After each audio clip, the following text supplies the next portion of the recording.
Iran की धरती से उठती लपटें और आसमान में छाया काला धुआं इस वक्त पूरी दुनिया की सांसें थामे हुए हैं। मिडिल ईस्ट के रेगिस्तान में बारूद की ऐसी गंध फैली है कि हजारों मील दूर बैठे मुल्कों के माथे पर भी पसीना आ गया है। जंग की आग इतनी भीषण हो चुकी है कि किसी को समझ नहीं आ रहा कि कल का सूरज कौन देखेगा और कौन नहीं। ईरान के ऊपर मंडराते फाइटर जेट्स और समुद्र में तैनात एयरक्राफ्ट कैरियर्स ने माहौल को इतना टाइट कर दिया है कि एक छोटी सी चिंगारी भी पूरी दुनिया को तीसरे विश्व युद्ध की तरफ धकेल सकती है। पूरी दुनिया की नजरें तेहरान और वॉशिंगटन पर टिकी थीं, लेकिन तभी अचानक पैसिफिक महासागर की लहरों को चीरते हुए एक ऐसी खबर आई जिसने टहलका मचा दिया। जब सब सोच रहे थे कि जंग का फैसला ईरान के मोर्चे पर होगा, तभी उत्तर कोरिया ने वो कर दिखाया जिसकी कल्पना शायद पेंटागन के सबसे बड़े दिमागों ने भी नहीं की होगी। किम जोंग उन ने एक ऐसी चाल चल दी है जिसने ईरान की जंग के बीच पूरे गेम को ही पलट कर रख दिया है। अब असली सवाल यह है कि आखिर किम जोंग उन ने इस नाजुक वक्त में क्या धमाका किया है। क्या उत्तर कोरिया ने सीधे तौर पर इस जंग में अपनी एंट्री मार दी है? वो कौन सा नया हथियार है जिसने अमेरिका के सुपर पावर होने के गुरूर को एक झटके में चकनाचूर कर दिया है? आज की इस रिपोर्ट में हम उस राज से पर्दा उठाएंगे जो शायद आपको किसी और न्यूज चैनल पर देखने को नहीं मिलेगा।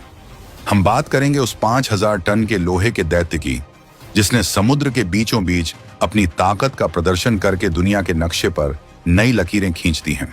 साल 2026 की शुरुआत जितनी शांत दिख रही थी, हकीकत में उसके पीछे उतना ही बड़ा तूफान छिपा था। ईरान के मोर्चे पर हालात बेकाबू हैं। वहां मिसाइलों की बारिश हो रही है और डिफेंस सिस्टम फेल होते नजर आ रहे हैं।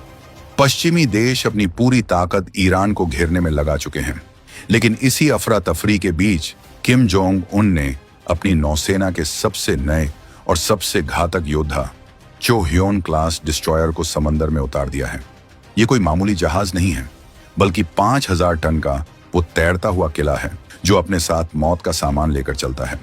किम जोंग उन खुद इस ऑपरेशन की कमान संभाल रहे थे और उनके चेहरे की मुस्कान बता रही थी कि उन्होंने अमेरिका की दुखती रग पर हाथ रख दिया है।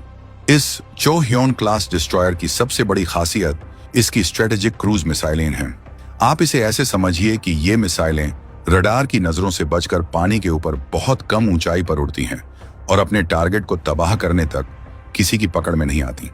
जब ईरान में धमाके हो रहे थे, तब उत्तर कोरिया ने अपनी इन मिसाइलों का सफल परीक्षण करके ये संदेश दे दिया कि अगर अमेरिका ने अपनी हदें पार की तो उसके बेस और उसके शहर सुरक्षित नहीं हैं। ये मिसाइल परीक्षण सीधे तौर पर अमेरिका की दादागिरी को एक खुली चुनौती है।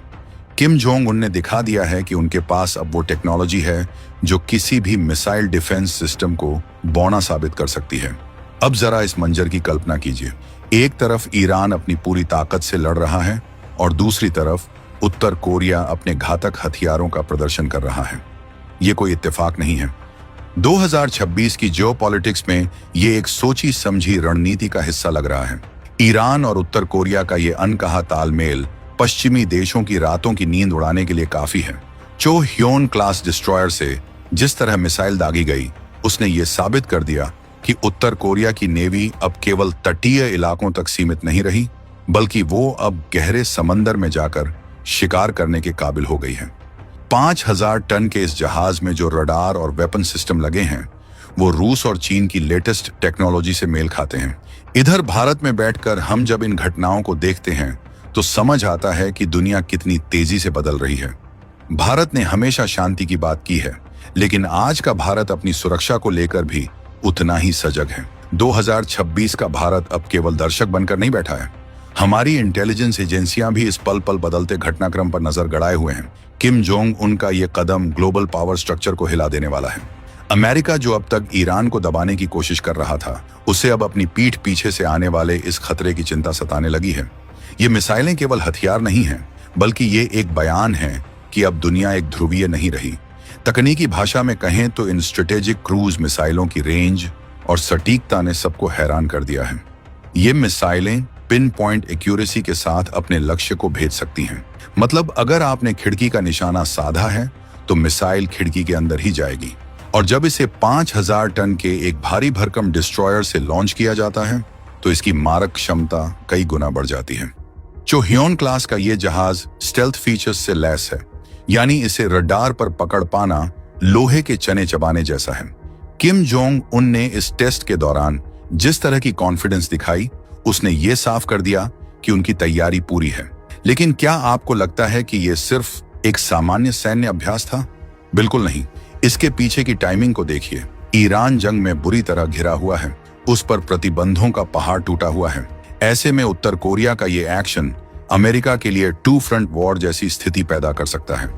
अगर अमेरिका ईरान पर ज्यादा दबाव डालता है तो उत्तर कोरिया पैसिफिक में मोर्चा खोल सकता है। ये एक ऐसी बिसात है जहां हर मोहरा बहुत सोच समझ कर चला जा रहा है। किम जोंग उन ने इस डिस्ट्रॉयर के जरिए ये बता दिया है कि उनके पास अब वो ब्लैकआउट करने वाली ताकत है जो वॉशिंगटन तक को हिला सकती है। इस पूरे घटनाक्रम में एक और दिलचस्प बात है। उत्तर कोरिया ने इस जहाज का नाम चो ह्योन रखा है, जो उनके इतिहास के एक बड़े कमांडर के नाम पर है। ये नाम ही अपने आप में एक आक्रामकता को दर्शाता है। 5000 टन का ये भारी जहाज जब समंदर की लहरों को चीरता है तो उसके पीछे की ताकत और इंजीनियरिंग को देखकर दुनिया के बड़े बड़े देश दंग रह जाते हैं। इसमें लगे वर्टिकल लॉन्च सिस्टम यानी VLS से एक साथ कई मिसाइलें दागी जा सकती हैं। इसका मतलब है कि ये जहाज अकेले ही एक पूरे बेड़े को तबाह करने की ताकत रखता है। अमेरिका की तरफ से अभी तक कोई आधिकारिक बयान तो नहीं आया है, लेकिन पेंटागन के गलियारों में खलबली मची हुई है। उनके सैटेलाइट्स ने इस लॉन्च की हर एक सेकंड की फुटेज कैद की है और जो डेटा निकलकर सामने आया है वो डराने वाला है। उत्तर कोरिया की मिसाइल टेक्नोलॉजी अब उस स्तर पर पहुंच गई है जहां से वापसी का कोई रास्ता नहीं है। क्या आपको याद है वो दौर जब उत्तर कोरिया के रॉकेट हवा में ही फट जाते थे? वो दिन लद गए। 2026 का उत्तर कोरिया अब एक मैच्योर मिलिट्री पावर बन चुका है। उनके पास अब वो साइंटिस्ट हैं जो नामुमकिन को मुमकिन बना रहे हैं। इधर ईरान की जंग में रूस की भूमिका भी संदिग्ध बनी हुई है। कहा जा रहा है कि उत्तर कोरिया के इस नए डिस्ट्रॉयर और मिसाइल सिस्टम के पीछे रूसी दिमाग हो सकता है। अगर ये सच है तो इसका मतलब है कि एक नया पावर ब्लॉक बन चुका है जो पश्चिमी देशों के वर्चस्व को खत्म करने पर तुला है। इस ब्लॉक में ईरान, उत्तर कोरिया और पर्दे के पीछे से रूस, चीन शामिल हो सकते हैं। भारत के लिए यह स्थिति बहुत ही नाजुक है। हमें अपनी दोस्ती और अपने हितों के बीच एक बहुत ही बारीक संतुलन बनाकर चलना होगा। लेकिन एक बात तो तय है, जिस तरह से किम जोंग उन ने ईरान जंग के बीच में ये दांव खेला है, उसने अमेरिका को बैकफुट पर धकेल दिया है। मिसाइल की रफ्तार और उसकी उड़ान का रास्ता देखकर एक्सपर्ट्स का कहना है कि ये मिसाइलें अपना रास्ता बदलने में माहिर हैं।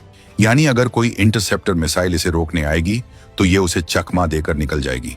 ये टेक्नोलॉजी दुनिया के बहुत कम देशों के पास है। उत्तर कोरिया जैसे छोटे और प्रतिबंधित देश ने ये कैसे हासिल कर लिया, ये अपने आप में एक बड़ा रहस्य है। क्या वहां की लैब में कुछ ऐसा बन रहा है जिसकी भनक दुनिया को नहीं है, या फिर ये किसी गुप्त समझौते का नतीजा है? सवाल बहुत हैं, लेकिन किम की खामोशी और उनके डिस्ट्रॉयर की गर्जना बहुत कुछ कह रही है। ये जो चो ह्योन क्लास डिस्ट्रॉयर है, इसकी बनावट बहुत ही आधुनिक है। इसमें रडार सिग्नेचर को कम करने के लिए खास तरह के एंगल्स का इस्तेमाल किया गया है। इसके अंदर जो इलेक्ट्रॉनिक वॉरफेयर सिस्टम लगा है वो दुश्मन के संचार को ठप करने की ताकत रखता है। जब किम जोंग उन इस जहाज के डेक पर खड़े होकर समुद्र को देख रहे थे, तब शायद वो अपनी अगली चाल सोच रहे थे। ईरान के मोर्चे पर तो जंग चल ही रही है, लेकिन असली सस्पेंस अब पैसिफिक की गहराई में छिपा है। क्या उत्तर कोरिया का अगला कदम और भी ज्यादा आक्रामक होगा? अब बात करते हैं उस खतरे की जो सीधे तौर पर उन देशों के लिए है जो अमेरिका के करीबी सहयोगी हैं। जापान और साउथ कोरिया इस वक्त हाई अलर्ट पर हैं। उनके शहरों के ऊपर से गुजरती ये मिसाइलें किसी भी वक्त कुछ भी कर सकती हैं। उत्तर कोरिया ने साफ कर दिया है कि उसकी संप्रभुता से खिलवाड़ उसे मंजूर नहीं है। ईरान का हवाला देते हुए किम जोंग उन ने अपनी सेना को संबोधित किया और कहा कि शक्ति ही शांति का एकमात्र रास्ता है। ये बयान इस बात का सबूत है कि आने वाले दिनों में हम और भी बड़े धमाके देख सकते हैं। इस पूरी कहानी में जो सबसे रोमांचक मोड़ है वो है इस मिसाइल की मारक क्षमता। बताया जा रहा है कि ये मिसाइलें परमाणु हथियार ले जाने में भी सक्षम हो सकती हैं। अगर ये सच है तो पूरा समीकरण ही बदल जाएगा। एक 5000 टन का जहाज जो चुपचाप समंदर में कहीं भी जा सकता है और वहां से न्यूक्लियर अटैक कर सकता है, ये किसी भी देश के लिए सबसे बड़ा बुरा सपना है। ईरान में चल रही जंग के बीच किम ने ये परीक्षण करके दुनिया को बता दिया है कि ध्यान मत भटकाओ, असली खिलाड़ी यहाँ बैठा है।